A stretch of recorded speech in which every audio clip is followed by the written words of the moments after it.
Welcome to the Mindset Game podcast. I'm Verit Kogan, and I'm so excited to introduce you to Will Polston.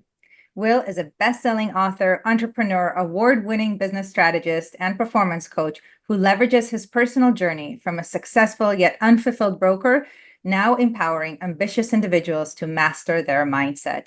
And with a unique approach that combines multiple disciplines, he offers insight into behavior and delivers life-altering strategies.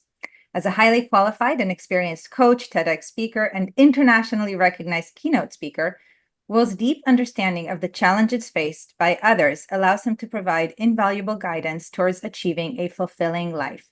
And Will's best-selling book is called North Star Thinking: Master Your Mindset and Live a Life That You Love. And he's here today to offer some guidance and strategies to help us to do that. And on a personal note, Will and I met through the Genius Network, a community that we're both members of, and I've had the pleasure of getting to know him a little bit, and just really grateful for the person that you are, and of course for you being here today. Thank you, Will. Thank you. Thank you very much for having me, and likewise. So tell us a little bit about kind of your origin story, if you will, because I'm always curious, somebody who does this work, like what led you to be inspired to deliver these messages and support people in this way? Yeah, thank you for asking. And I'm the same. Very rarely do you get people that wake up and they go to school and they go, I can't wait to be a coach when I get older. It doesn't really happen like that. But so I'll give the relatively short version. I grew up with a belief that money equaled happiness. I've got two very wealthy uncles. One's a billionaire, the other one's a multimillionaire. And my dad always used to say they just got lucky. That was his thing. They just got lucky. They just got lucky.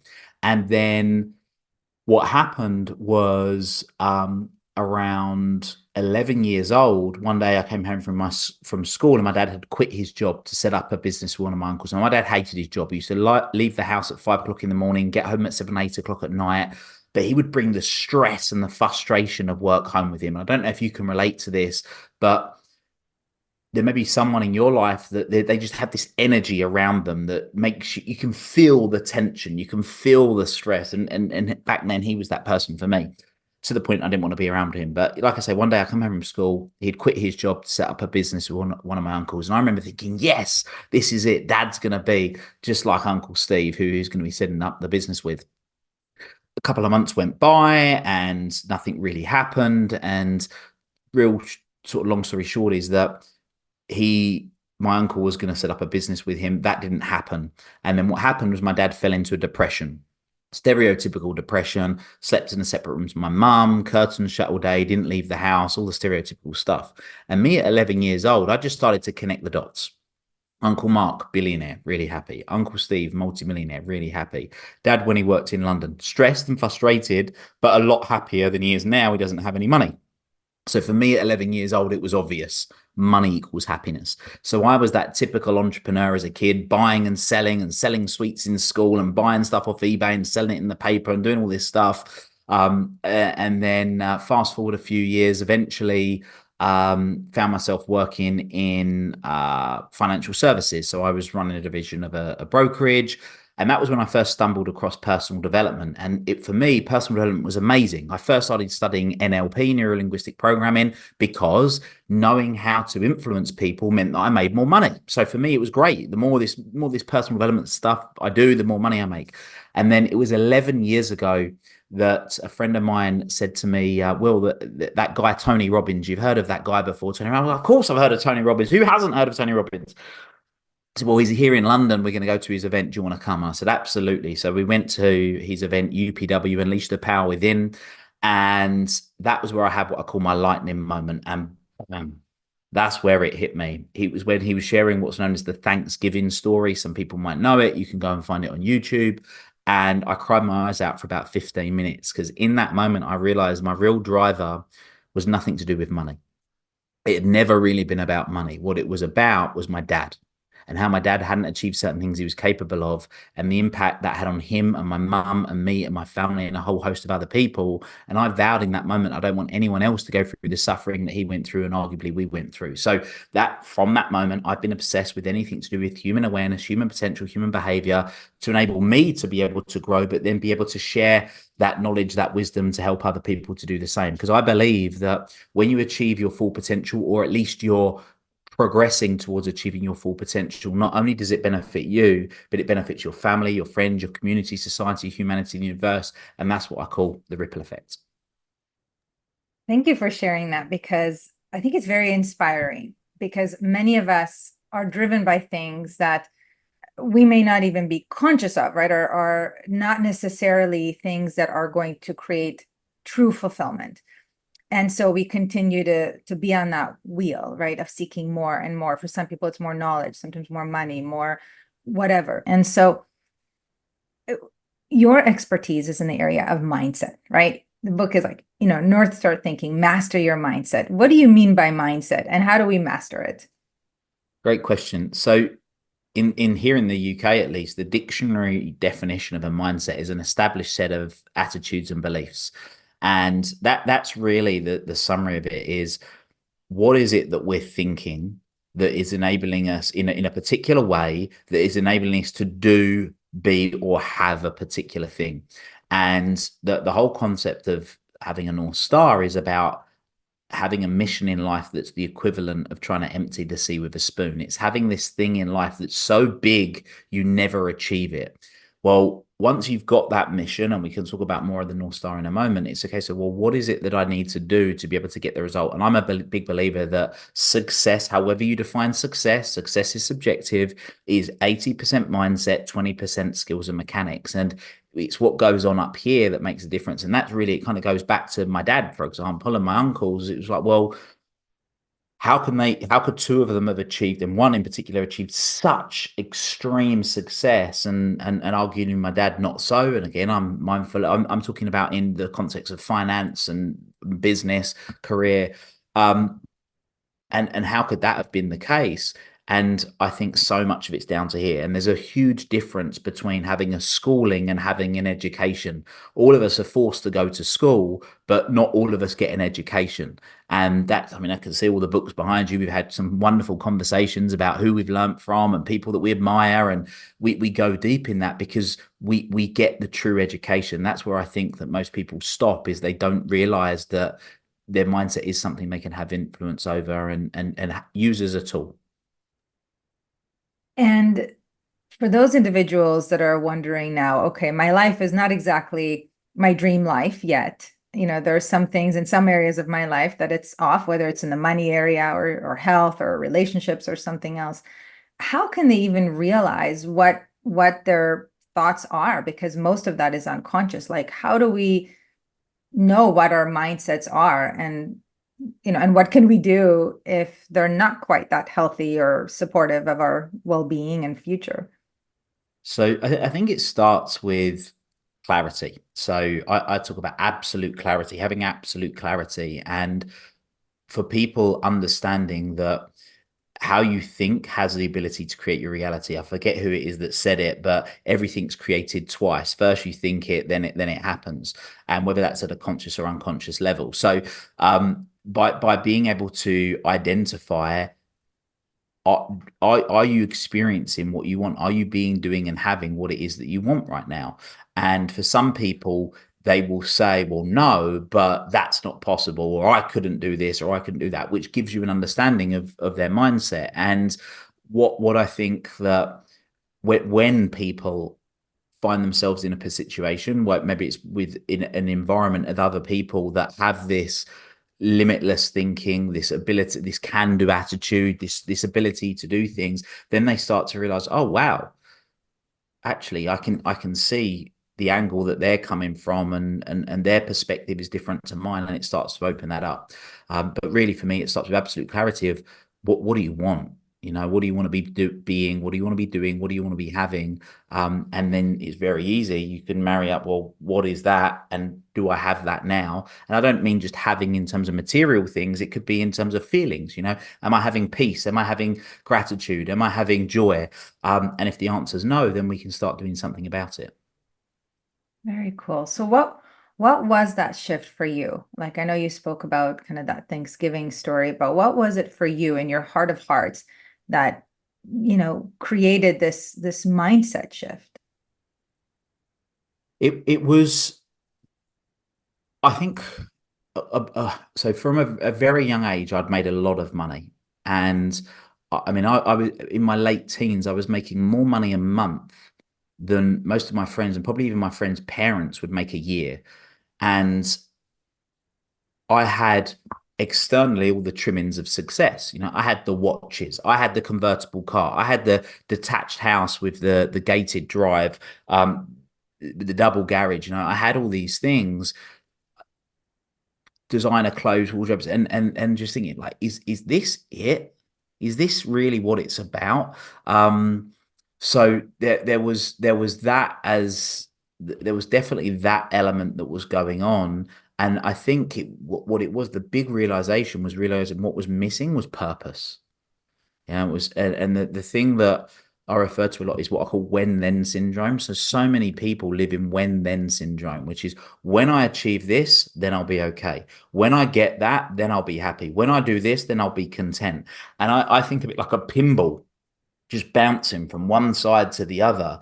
And they never get there. It's referred to sometimes as, I think, as the hedonic treadmill. Of you're just constantly on this, you're constantly going and never actually really feeling where the sense of accomplishment. And the whole idea of having the North Star was, wow, what if actually we completely detach from the idea of actually getting anywhere? And that was the realization I had, and it linked back to quite a famous story. You've probably heard of it. It involves a baby born in December in a stable a couple of thousand years ago. And there were three men, supposedly wise, all carrying presents. And they eventually found this baby. And what dawned on me was one day it just clicked. And I'm not religious, but it just dawned on me. I was like, wow, in every version of this story I've ever heard, they never went to the North Star. They never actually went to the North Star. They just used it as a guiding light, yet this amazing thing happened. And that's when I thought, well, what if we just have this mission in life that's the equivalent of trying to empty the sea with a spoon? We never actually get there. There is no there, which enables us to, and I know this is very much a Buddhist philosophy, is detach from the outcome and focus on the process. And we can just get our fulfillment from the journey, as cliche as it is, but by making sure we're making the progress and we're enjoying it, knowing that there actually isn't a destination, but it's directionally, we know we're going in the right way, in the right direction. Wow, it's such a profound concept. And I think that there is, a lot of the suffering in life comes from that attachment to the outcome. And so tell us more about how we can consider what our North Star might be. What is that thing that is the big thing that we cannot achieve and yet can be that underlying purpose and mission that will bring us the satisfaction along the way? How do we figure that out? Great question. There's a few different ways that I've found that people can create it. So a lot of people will talk about, well, how do I find my purpose? How do I find my vision? And I don't believe that anybody finds it. I don't believe people find their North Star. I believe you create it.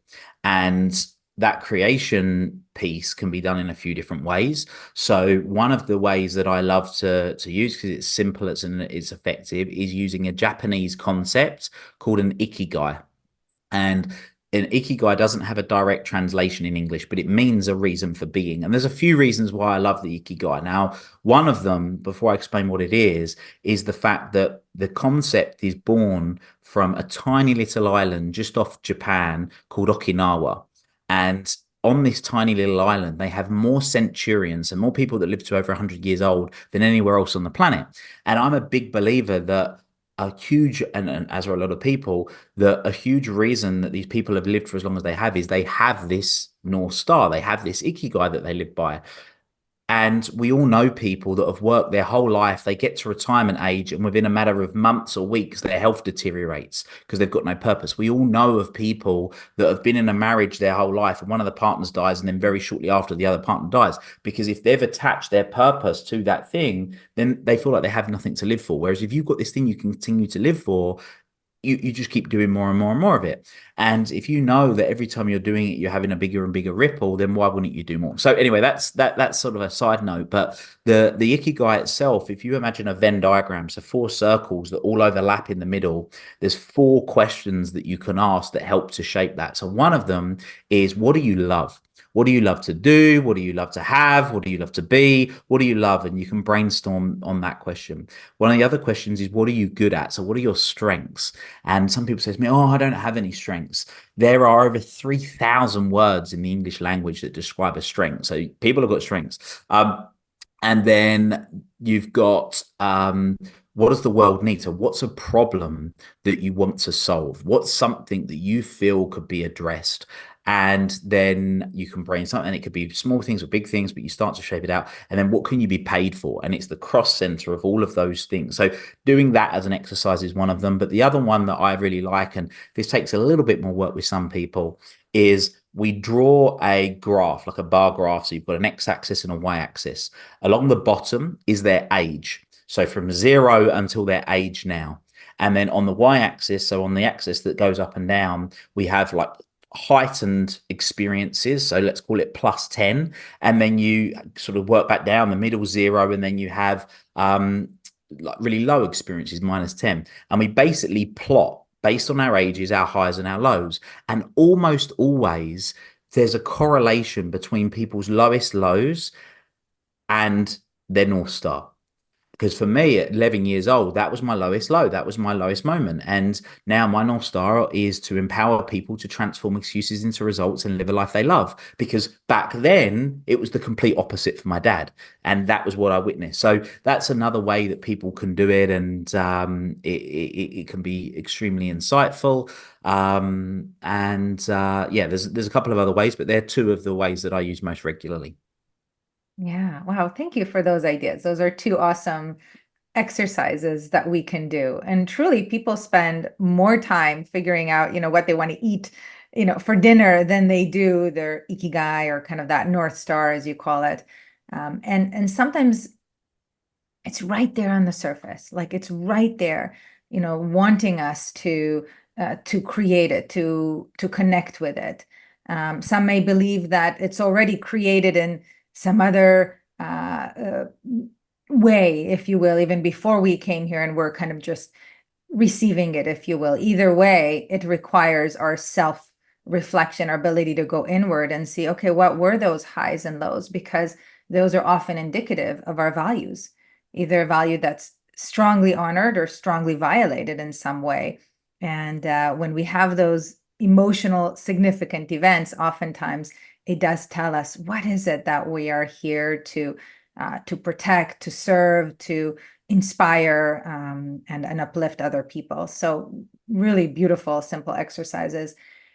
And so once we have a sense of what that might be for ourselves, oftentimes what happens is that all of a sudden a whole lot of baggage comes up with it, like, oh my God, like how would I be able to do that? And what if I'm not good enough, or I'm not worthy of that, right? All of these kinds of conscious and unconscious mindsets can start to flow. So what happens if we begin to connect with something that's important to us, and at the same time, like, whoa, right, this whole wall of resistance shows up? That's a great question. So I believe that, so the North Star for me is the mission. Yeah, it's like, right, that's directionally where we're going. But then I believe in reverse engineering the process. So you might turn around and go, right, well, that's the case. And for almost everybody that I've ever met, it's never whether they believe they can do it or not. It's the time frame that they believe they can do it within. Because if I said to most people right now, right, I want you to go out and run 100 miles, assuming that they have the physical ability to at least walk, for most people, they'll go, yeah, there's no way I'm doing that today. But if I said to you, and there'll be some people listening to this that go, yeah, I can do that, no problem. But if I said to you, I'm going to give you 10 years to train to be able to run 100 miles, do you think you could do it? All of a sudden, there's a switch from it's not just possible, but it's now probable. And most people get caught where they think, well, yeah, something might be possible, but it's not probable because of the time frame. So we can extend it right out. We can create 20 years or 10 years. I think it was Bill Gates that said we tend to overestimate what we can do in 1 year and underestimate what we can do in 10. So by reverse engineering, what would that look like, and start to shape it down? And here's what's really interesting. So I experienced this firsthand. So what actually happened was I had this big lightning moment at 11 years. I was working in the city, working in London, running a division of a stock brokerage, and had this big moment. I remember going home, telling my parents on the Sunday night, I'm going to become a coach. I'm going to do this work. That night, I registered a company. The next day, I went to the bank and set up a limited company bank account. And then I did nothing because I said, well, when I'm successful, then I'll do it. Yeah, things got in the way. I did eventually leave the city. I set up a renewable energy business. We were growing that. We had 85 staff, growing, growing, growing. Government here in the UK changed legislation. It killed that business pretty much overnight. I went on holiday with my girlfriend at the time, and this is a perfect example of how life happens for you, not to you. Now, I haven't drunk alcohol. I stopped drinking alcohol just over 6 years ago, but back then I was a big drinker. I played rugby since I was 4 years old. I played ice hockey since I was 8 years old. There's a big drinking culture, and me and my girlfriend at the time decided we were going to go to Mexico, to Cancun specifically, and we were going to this all-inclusive hotel full of premium spirits, and obviously it's the land of tequila. And then we went to. I was about 20. I must have been 24 at the time, I think, and I went away. But just before we went away, my girlfriend, who was a dental nurse, said, I'll go and get your teeth cleaned by the hygienist. I went, sure, no problem. The hygienist clipped my gum. It got infected. And she said, well, I've got some bad news. You need to take these antibiotics and you cannot drink alcohol on them. So we go into the land of tequila and I can't drink alcohol. Like, what? What's this all about? Anyway, we go out one night to a place called Coca Bongos. And if people are familiar with it, they'll know Coca Bongos is like a nightclub, but it's more than a nightclub. It's like a Broadway show. They have got midgets swinging from the ceiling and people in fancy dress, and it's just this crazy, crazy party. And my girlfriend at the time got hammered, throwing back tequila like you wouldn't believe. I had to carry her home on my shoulder. The next day's beautiful sunshine. We're in Cancun, and she's like, well, I can't go to the pool today. I was like, well, I can't even drink alcohol. I'm going to the pool. And I took a book. And the book that I took was a book called The Hero. And The Hero is a book written by an author called Rhonda Byrne. Most people know of her because she wrote a book called The Secret, and a film called The Secret, which was the first personal development book I ever read. And I'm reading through this book. I'm on my own. I've got my sunglasses in. My girlfriend at the time is in the room with her head down the toilet being sick. And then it spoke about a guy called Mastin Kipp. And Mastin Kipp had a website at the time called The Daily Love. And there was this tiny little extract in the book about how he used to post motivational quotes on Twitter every day, or what's now X, but was Twitter. And one day he had 1,000 followers. And one day he got retweeted by Kim Kardashian, and he went from 1,000 followers to 10,000 followers overnight. And that for me was the moment, because I started crying again, and it felt like the sun had got even brighter, because in that moment I realized, Will, that's all you need to do is start posting motivational quotes on social media. So I did. So the first week I went home, I posted a quote on social media every day. A week later, I thought, Will, you're an idiot. Some people don't go on social media in the morning, they go on in the afternoon. So I post one in the morning, one in the afternoon. So I did that. A week after that, I created my own website. A week after that, I wrote my first blog. 3 months after that, I had a 10,000 strong social media following. So it was the catalyst that just got things going. So whilst then I didn't reverse engineer it, now that process of reverse engineering it, you can go 10-year, 5-year, 3-year, 1 year, 90-day, 30-day. This week, today, this morning, what's the tiniest little action? Because over time they can compound, and it makes it a lot more possible. Yeah, thank you. So I love these examples and this concept that, again, it's those little baby steps that can compound over time, because oftentimes people do overestimate what they can do in a short period of time and underestimate what they can do in a longer period of time.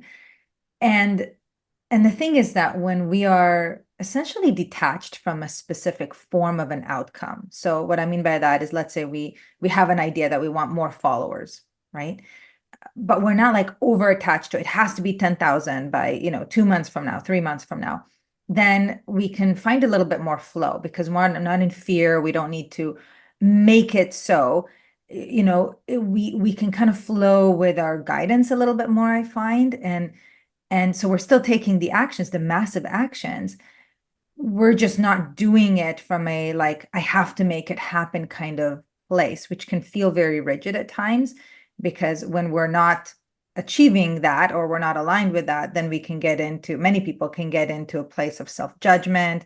Okay, it's not happening. And then the belief starts to go down, right? Like, okay, maybe I thought I could do this, but maybe I can't because it's not happening as quickly or in the way that I imagined. So what can you say to those individuals that are doing that? Like they're getting out there, they are doing their best and may not be seeing the results yet of their efforts. So there's a couple of things, and this is where I think it's important to look at things from a holistic point of view, because I am very much an achiever. I like to get stuff done for years. In fact, we're just changing the name of my podcast. It was called Make It Happen. My company used to called Make It Happen, and there's a few reasons why we're changing that, but there's a few things. Now, one is, yep, sure, we can change the mindset around it and we can go, well, I'm just going to accept it for what it is and I'm going to work through the process. That's definitely an option. I think that there's a difference as well. I mentioned it before about coming from a place of possibility or probability. And there are lots of things that are possible, but what's the probability of it? And one of the ways of increasing the probability of it happening is by surrounding yourself with people that can truly help you get the outcome. And one of those ways, it might be a mentor, it might be a coach. And there is a difference between the two. Typically, a mentor is someone that's kind of been there and done it and can give you the advice, and a coach can give you perspective, albeit sometimes there's a bit of crossover between the two. But what I'm interested in, when I'm looking to achieve an outcome, I'm efficient. And for people that are watching this, you can see I'm just sort of putting quotes around that. So I'm quite open quote, efficient, close quote, which some people might class as lazy. And the reason for that is because I'm always looking for what's the quickest possible way I could get this outcome. And one of those ways for me is learn from other people's mistakes or learn from other people's playbooks. So I love mentors. I've used model. I trained in neurolinguistic programming. We talk about modeling, like how can you model other people in terms of what it is they're doing and their way of doing things, which is funny because we're taught in school to not copy anyone, yet that's exactly what we're doing in this instance. We're literally copying what it is that they're doing, and that can be something that can increase the likelihood. You can try loads of different ways, or you can just follow someone else's proven model to help you get an outcome. And that's something that you can be incredibly wise to do, is find the people that have already done what you want to do. And when I think of experts, I think of experts in 4 different categories, and in reverse order. The 4th most important expert, in my opinion, is the one with the qualifications. The person that trumps the person with the qualifications is the person with the experience. The person that trumps the person with the experience is the person that's got the results themselves. And the person that trumps the person that's got the results themselves is the person that's got results for other people. And what I'm always interested in is who's the person that's got results for other people. Beautiful. And I appreciate that, because I think that a lot of people, again, who may be finding themselves hitting some kind of a roadblock, or things are just not happening quickly enough, oftentimes it's because they are not modeling people who are successfully doing what they wish to do consistently. And as you said, and also supporting others to do that, right? So it makes it something that's more universal in terms of their strategies and so on, and not just for their own, applicable to their own life and what's been happening. So, and you've got these situations, Will, I know you know that some people just have these mental blocks. So yes, they know they could model other people. They know that they should be doing these things, but it's like they keep, some people might call it self-sabotaging, right? They keep getting in their own way. So what's that about?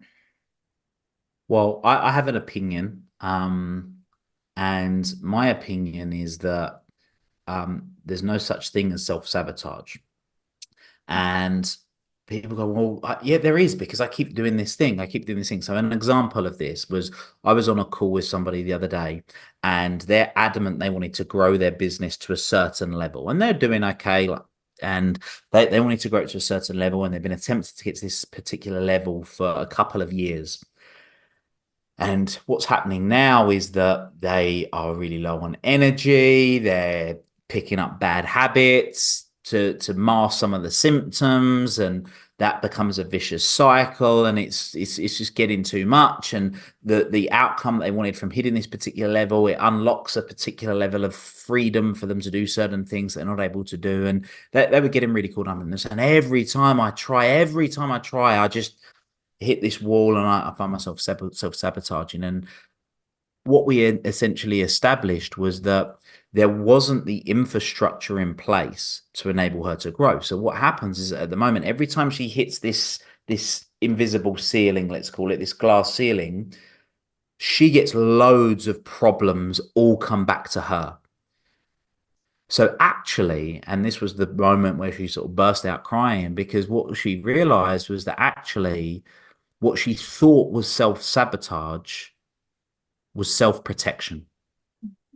She was protecting herself from even more pain by taking on and growing the business, because everything would have come back to her. So what we unlocked was, well, what's the strategy to enable her to grow without everything coming in? And it was a very simple fix. Put this and this in place. And it was like all of a sudden the clouds parted and the light came beaming in, because that's it. It's that simple. I can put this person in place, and then we can grow, because I don't have to have the worry of it all coming back on me. And that was the crux of that's an example of that happening.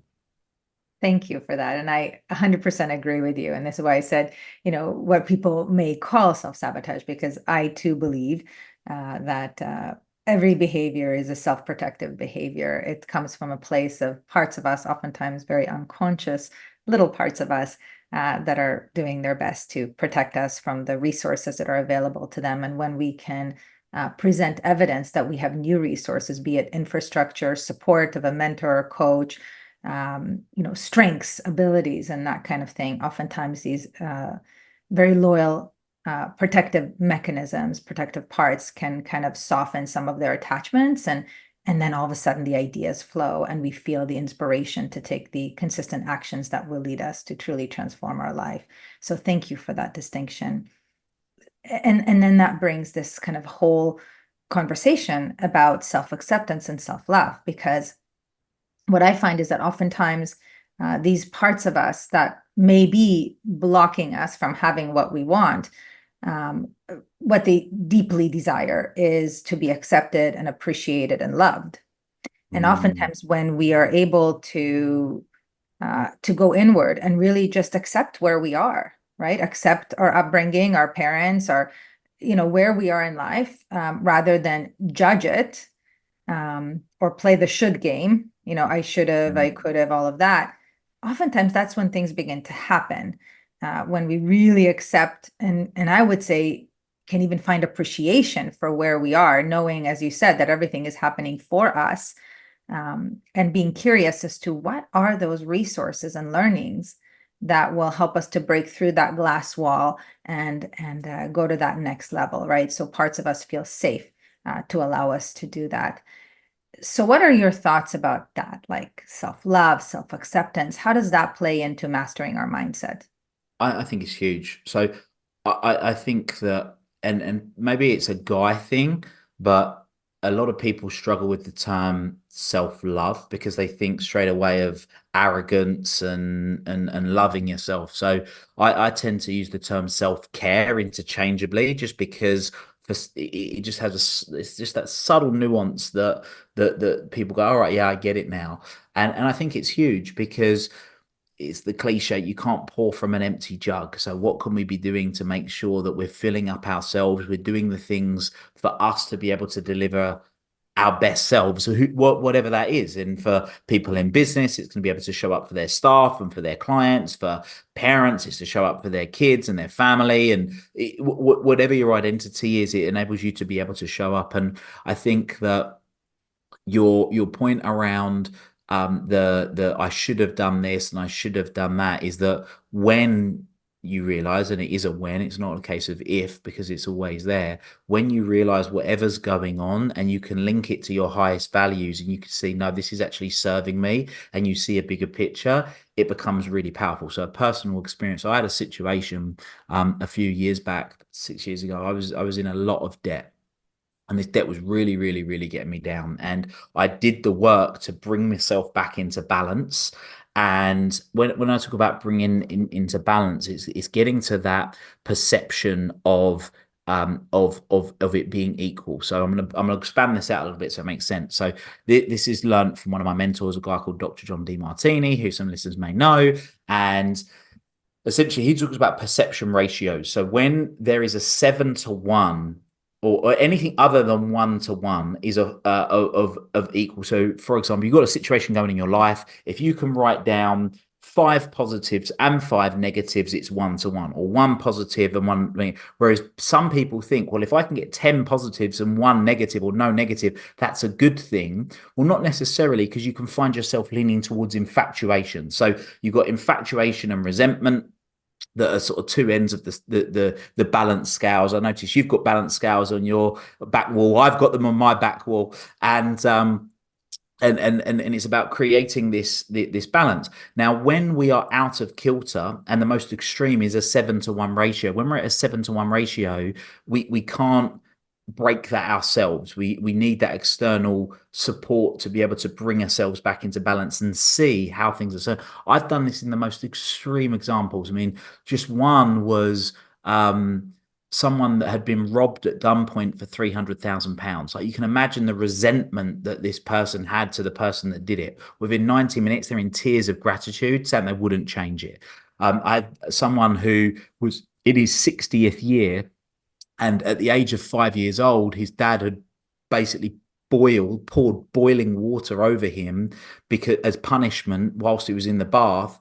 And so some pretty extreme. And within 90 minutes, tears of gratitude, and they wouldn't change it. And that's when I know that when people are truly at gratitude, not just saying, "Oh, I think I'm grateful for it." Often they'll have a tear of gratitude as a form, that's a sign, but equally they won't change it. They won't want, if they could, and we know we can't, but if they could go back and change it, they don't want to. And that's a real good indication they've got back to balance.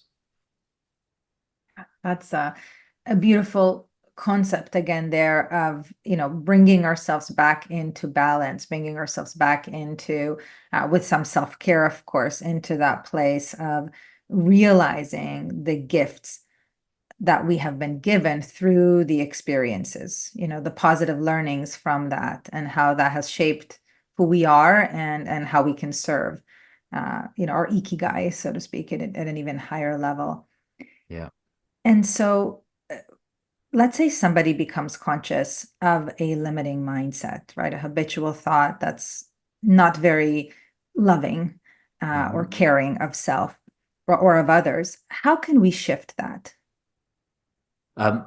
Great question. So one of the first step is what you've already said, which is creating awareness. So once you've created awareness, then you put yourself in a position where it's like, right, well, I now know what's happened. Let's look at doing something about it. When I'm doing change work with people, there's a few different ways that I'll come at it, but one of them is using a model which I'm a huge fan of, which was created by one of the lesser known founders of neurolinguistic programming called Robert Dilts. And he has a model called neurological levels of change. So most people, when they're trying to create change, they'll do it at a behavioral level. So they'll say, well, I want to, I don't know, I want to stop smoking. So they try and stop smoking. Now, in the Robert Dilts model, if you can imagine a triangle, and I'll explain it from top down. So from top down, you've got purpose. Then you have identity. Now, your identity is your strongest form of belief. Anything you say I am to, you are. It's incredibly, incredibly, incredibly powerful. Then your identity leads to your values and beliefs. your values and beliefs lead to your skills and your capabilities. Your skills and capabilities lead to your behaviors, and your behavior creates your environment. So if I want to do if I want to do change work with people, I go straight to the jugular. Like let's look at a purpose level, let's look at an identity level, let's look at a values level of how we realign it here, rather than change it at behavior level. So that's one of the ways of looking at that, and going. Sometimes it could be as simple as changing your identity. So for example, if it was a food thing, for example, someone's eating lots of I don't know, burgers and pizzas and fast food every day, then but they really want to train for a particular race, then they could take on the identity of I am an athlete, or I am becoming an athlete.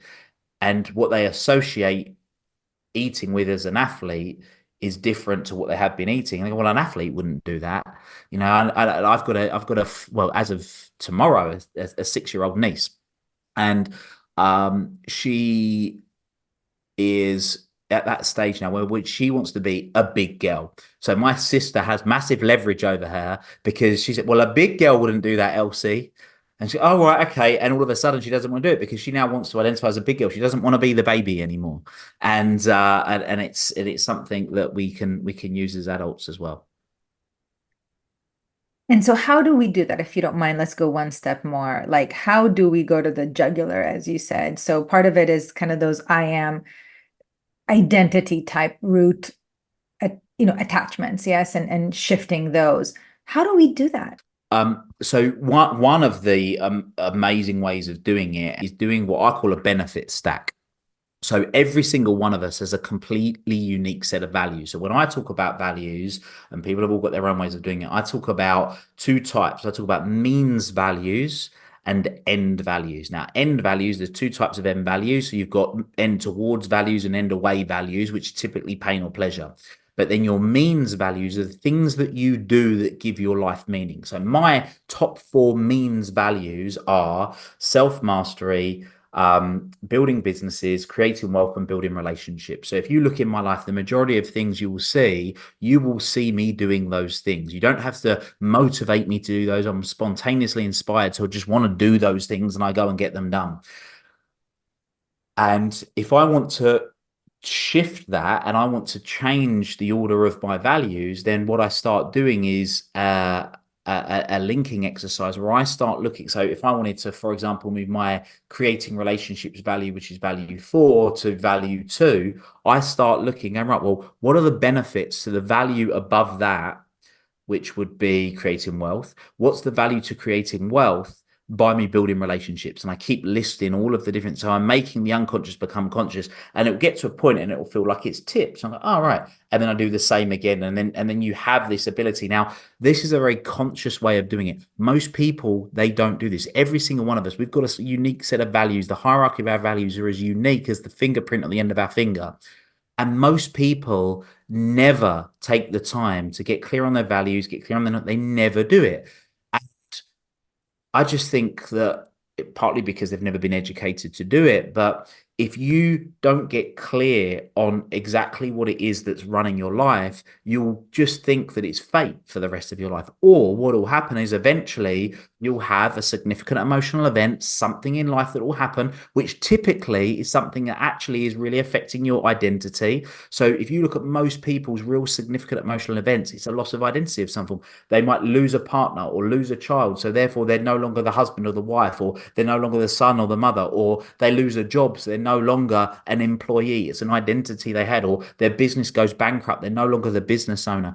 It's a perception of loss of identity. So being able to work through that process is just one way of being able to do it. And when people do it, it enables them to realize they have more control over what they really want to do. Because when we talk about challenging times, for example, a lot of us think about stress. We get really stressed. But what most people aren't aware of is there's 2 different types of stress. There's distress, which is the bad stress that we don't want. And then there's eustress. Eustress, you meaning good in Greek, good stress. Well, our optimal growth comes at the border of support and challenge. And we can endure more challenge when we're living in our highest values. So when we can see that, oh no, this is serving my highest values, this is serving me, we can keep going and we can keep shooting. When we don't see that that's aligned with our values, then we think that it's not working for us, it's not serving us, and we sort of fall back into that sort of victim mindset. Yeah. And I so appreciate you bringing us back to the exercise of doing that timeline, kind of looking at our life at the highs and the lows, and seeing how do those highs and lows relate to what is most important to us, to things that we consider to be me, yes, like who I am, and then beginning to question, is that aligned with who I want to be? Because we can change that, and certainly change the order of our what you call means values, right? In terms of, what is most aligned with how we want to live and how we want to show up in life. And I think this is a kind of a bigger concept here in terms of who I have been or how I've showed up in my life so far, what I've done, not done, um, is not indicative of what's possible for me or probable for me.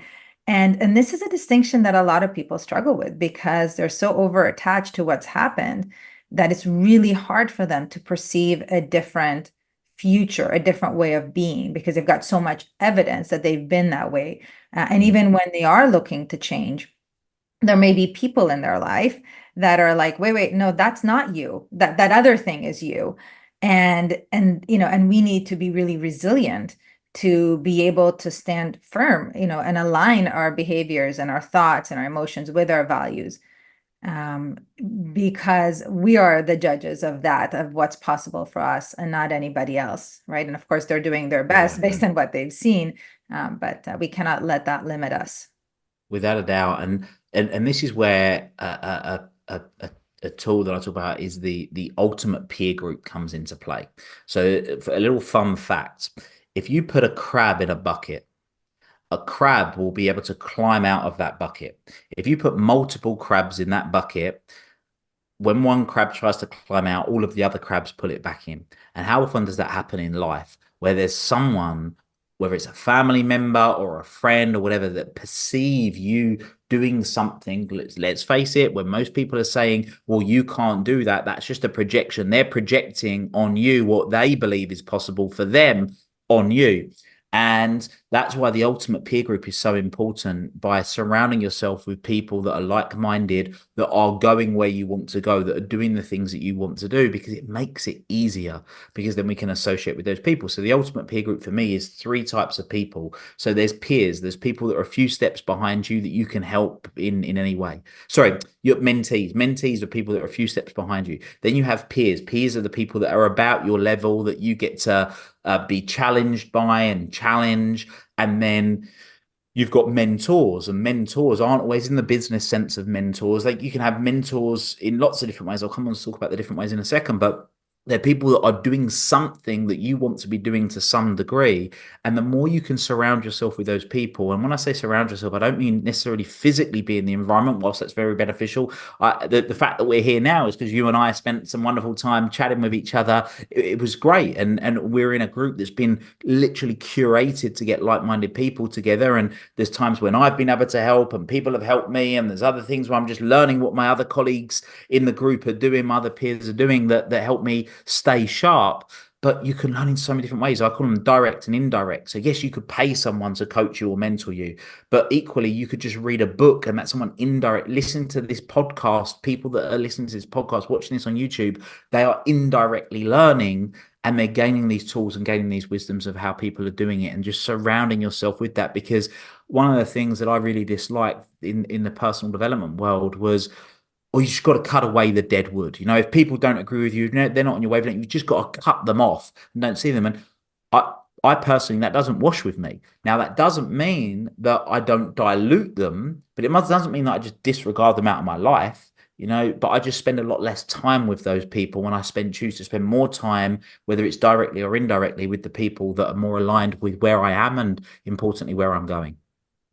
Yeah, brilliant. I think that is a really important approach. And of course, also the understanding that on some level, those individuals are projections of maybe deeper parts of ourselves. So when we can go inward and understand what is it about that individual that triggers me, again, we'll have more awareness of who we are, who we wish to be, and again, aligning perhaps even with that North Star, right? And then we can decide how much we want to dilute, if, as you said, but we're not doing it from a place of like, I must disconnect from this person. It's more from an objective place, as you said, that middle point between distress and eustress, of kind of like objectively saying, you know what, this person is not aligned with who I wish to be. They might not be serving me, and being able to find that sweet spot in between. So not necessarily,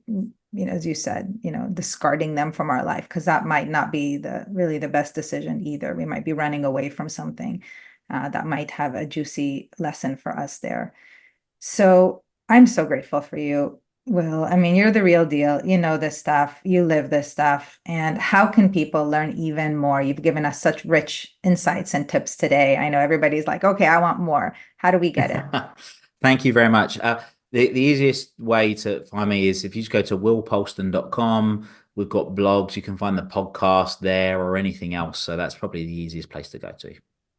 Awesome. Well, I wish you continued well-being and fulfillment in your pursuit of your North Star. Thank you for helping people to master their mindset, to live their best life, and for helping each of us to do that today. Thank you so much, and thank you for having me. Hey, game changers, it's Vered. What an amazing episode with Will Polston. That whole concept of North Star really touches my heart, because I believe that for each of us to get clear on what is that higher mission that guides our actions is really, really important. And of course, having techniques to realize what that might be, like Ikigai, which is an amazing exercise to do. And if you want to learn even more about how to design a life that is the highest and best fit for you, I invite you to check out our episode with Irina Baranov, who is amazing, and that is episode 127. And hopefully there will be some great stuff that's helpful for you to get clear on your path. So all my love. If you haven't subscribed, please feel free to do so, and share this with your friends if you found it helpful. All my love.